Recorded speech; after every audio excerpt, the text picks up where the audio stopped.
How to read Polish or something. Let's find out. Come on. Is this? Who created this?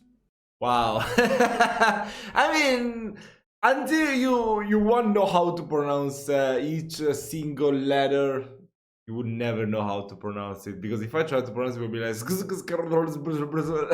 of course. But the moment you know, then it will sound so easy to. It will seem so easy to do so. Is this even a real sentence, or did a cat walk on my keyboard while carefully avoiding vowels?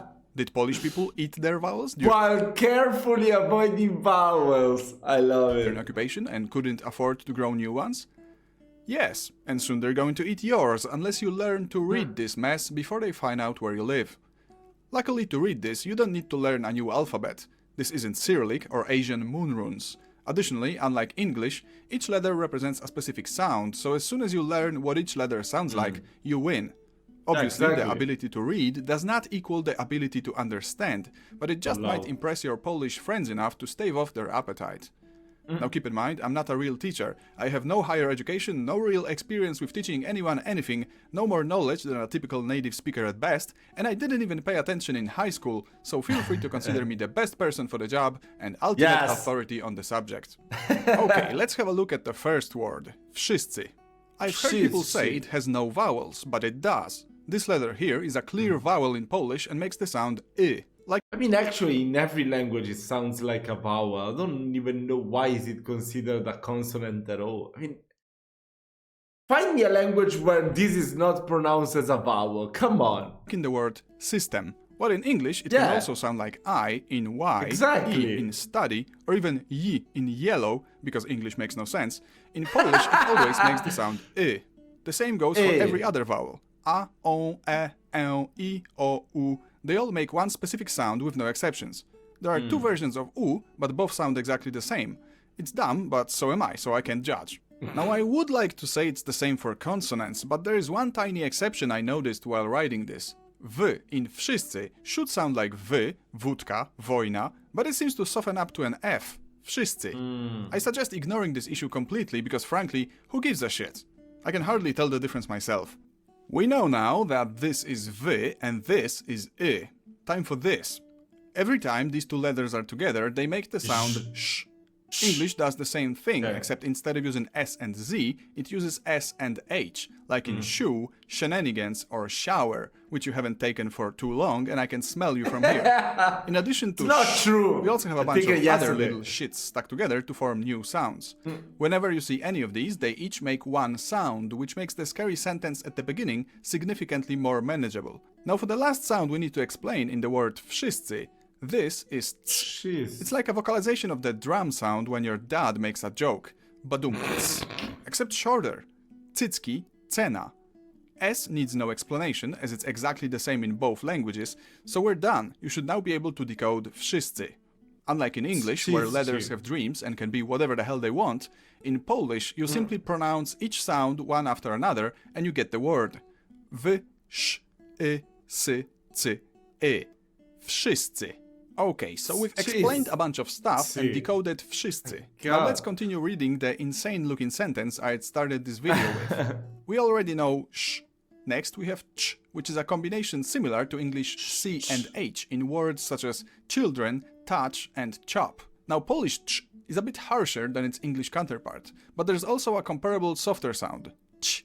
You can hear both in the word cześć. English version falls somewhere in between those two. Next we have the vowel O. It's just O. It has always been O, and that's all it ever will be. Unlike in English, where it can be O in mob and rob, O in broke and smoke, but also A in stop and mom. And don't get me started on two O's sounding like U in food, but O in door. Truly, English makes no sense and should be abolished.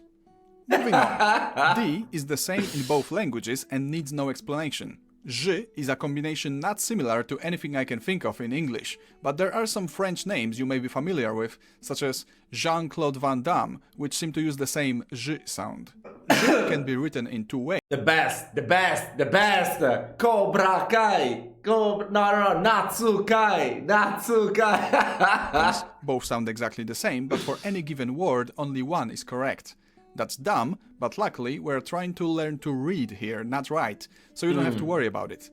There are some very rare cases of R and Z not forming ż, but you'll probably never encounter them, and I can only think of one example. Marznąć, so I'd recommend to forget about it and act surprised when you run into this 5 years from now. Vowel E. The sound is E and nothing else. Even if a Polish person were to read the English word even, it would probably sound even, because vowels in Polish don't care about your soft tongue and refuse to bend. But you know what does bend? The sponsor of this... Nah, just kidding. I don't have a sponsor. I have not yet been szczodrze given the opportunity to sell myself out. And so we're done with the word szczodrze. Sz-cz-o-d-ż-e. Szczodrze. Now for głaszczą. G is the same as in God, given, or game, but not G in forge. For that kind of sound, we have the combination of D and Ż, dżem, dżuma, or for double the fun, dżdżownica. W is like W in English work or way. A is another unchanging, never-bending vowel. It's not hard, but it is in the word hard, and that's what it always sounds like. While in English, it often replaces other vowels when they come to work sick, such as O in fall, E in angry. In Polish, it's always A. We've already covered sh and ch, so next is O. It's like A with a little tail. It's cute. The same sound shows up in the word telephone. In theory, it's supposed to sound always the same, just like other vowels, but I guess it can sometimes turn into on if you don't try hard enough. Like in the word mądrość, it often sounds like mądrość, and no one seems to care. Now then, głaszczą is done. Time for wstrzemięźliwe.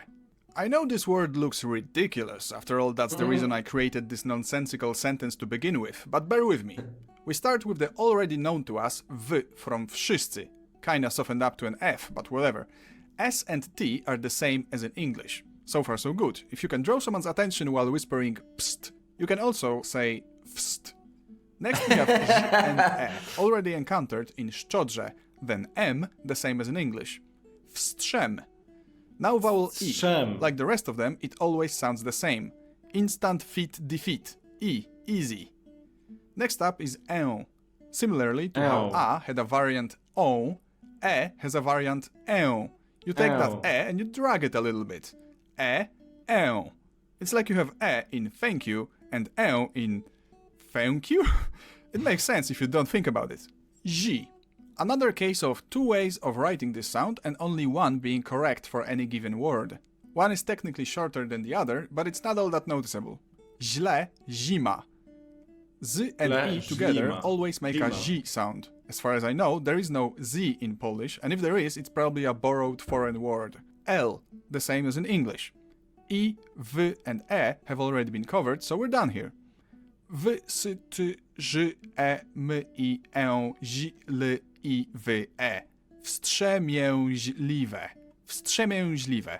Oh my god. Last word in our monstrosity. Not gonna be able to pszczoły. pronounce it. By now you've realized that what may look like 5 consonants stuck together is actually just 3. P is the same as in English, and everything else we've already mentioned. P, sz, č, o, ły, I. Pszczoły. Now if you were a perfect student Pszczoły. capable of learning everything on the first try, which you are not, you would be able to now read Wszyscy szczodrze głaszczą wstrzemięźliwe pszczoły. This sentence, however, does not contain everything, so let's fill in the gaps and teach you how to read every Polish sentence there is. In theory, anyway. Here's all the stuff there is. Here's all the stuff we haven't covered yet. And here's all the stuff we haven't covered yet, excluding things identical in English. Let's start with ch, you hardworking human. It's exactly the same as in English, except it has 2 variants. C and H together also make ch. And I've been told this version is supposed to be a bit softer, but I honestly can't hear the difference, so most likely neither will you. Chleb, chiny, honor, horror. Yi. In English, you often write down this sound as Y in words such as yellow or yes. If you wanted to force Poles to read English against their will, you could write these words like this. Yellow, yes. Ni. 2 versions, one shorter, one longer, that sort of thing. You start with an N and soften it to ni. Koń, niski, danie. Rather simple. That's like in Spanish. Sure it's not a Monty Python reference. U. 2 versions, both sound the same. Always U. Dumny, grubas, Kraków. It will never be a, no matter how hard it craves English but. R. While in English, depending on the accent, R is sometimes barely even there, in Polish it's always der, tough as nails and ready to drill holes in you. Have fun trying to pronounce like in that, Italian. and if you do, dobra robota. She. It's like a softer sh, which I've already... Dobra robota is nice work. If you do, dobra robota. Yeah, good job. Nice work, good job, whatever. She. It's like a softer sh, which I've already compared to English sh in shoe. Siła, siorbać, coś. From the harshest to the softest, I drank them like this. Dzy. Okay. It's not much different than if the letters were separate, to be honest. Feels like this merge is simply the effect of reading d and z very fast. Pieniądze, dzwonek. It's not dzwonek, but dzwonek. I suppose it could be considered a harsher ts. Dż. We've covered z turning into ż, and now this can merge with a d into dż. Dżem, dżuma. You use a close enough sound when calling the name of the world's favorite religious figure, Jesus. In Polish, we call him Jezus, but if we were to pronounce his name the English way, we'd write it down as Jesus. And lastly, Jesus. G. Like before, we had a z turning into zi, and now we merge that with d to make dzi. Now that I think about it, maybe this would fit the English Jesus more. Dziwny, dzik, dźwięk, Jesus? In any case, if you've prayed hard enough and your faith in the Polish Jesus is strong, you should now be capable of reading Polish.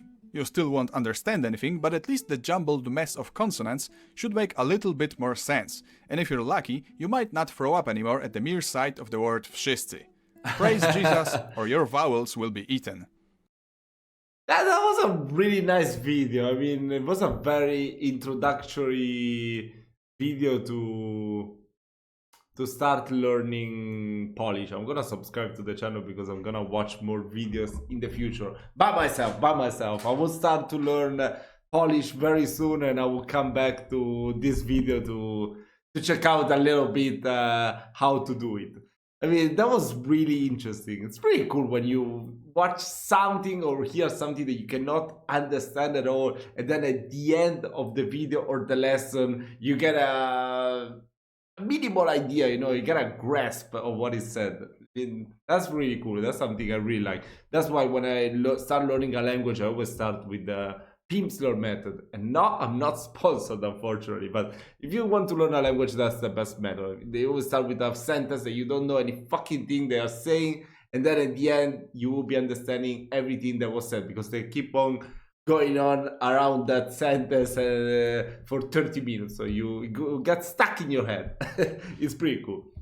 So yeah, guys, I think for now I'm done watching videos to learn Polish, so we're gonna go back to the history and the culture of Poland.